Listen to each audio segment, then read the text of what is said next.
One night, I was leaving the gym. It was about 8 o'clock, and the Lord started speaking to me that I needed to reach out and share Jesus with somebody. And I leave the gym, and I'm wondering, where should I go? What should I do? So I hop in the truck. I drive across the street to a fast food restaurant, and as I'm getting out of the car, I hear the Lord speaking to me, "This is it. Here's your opportunity."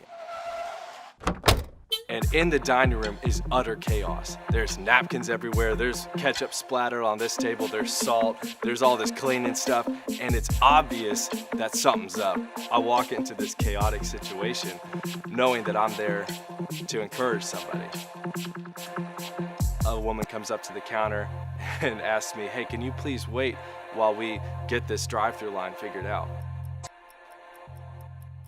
About 10 to 15 minutes later, I walk up to the counter and I talk to the manager, and the manager said, "I am so sorry. I did not mean to make you wait, but here, let me give you whatever you want off the menu for free." Wow, that is so kind. Thank you so much. And I went back afterwards and I gave all the employees high fives and I just encouraged them. Left that night and I realized there's probably something more for me there still. Fast forward a week later, this time I got some church invite cards in my pocket.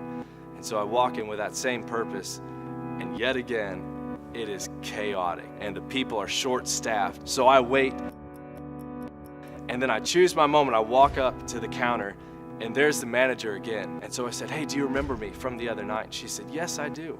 Thank you so much, because as the manager, you're here to serve the customer, to provide an experience that is positive. And I wanted to come back because you went out of your way to give me free food. And that was so awesome. You didn't have to do that, but you did." And I said, "You are a better manager than you feel like you are." And in that moment, I realized, here's my opportunity. And so I just told her, "Man, I remember when I was in your place. And I'm gonna tell you something that I wish somebody would have told me."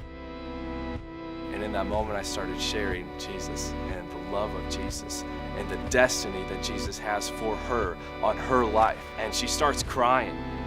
And in that moment, she just says, "I don't know what this is, but can you come back here and give me a hug or something?" And so I walk back behind the counter and I'm holding this manager, and she's weeping at this point, and her whole service team is around. I just started prophesying. The Lord was giving me words for this woman and words for her service team and different people. And it was insane because in this kitchen, there was Jesus, and he was speaking to people and he was ministering to people just because I was obedient, just because I walked in with a purpose. She says, "I want to come to church. I don't know why, but I feel like I need to be there." And I had that church card and I gave her this invite to our Easter service here at Life Mission Church. "Do you have any more of these? Because I want to give them out to my whole team." And so she takes my whole stack of cards, hands them out to her team, keeps more for the rest of the employees. And I left that night knowing that I was sent there, that I am somebody who could walk into any situation and share the love of Jesus, that we all have that ability, we all have that power, we all have that calling. It's never just a fast food restaurant, and it's never just a gym, and it's never just another day. It's an opportunity, and it's a gift from God. Before I encountered Jesus, I was always searching for something. I was always desiring more. I was always missing this thing in my life to give me a sense of purpose.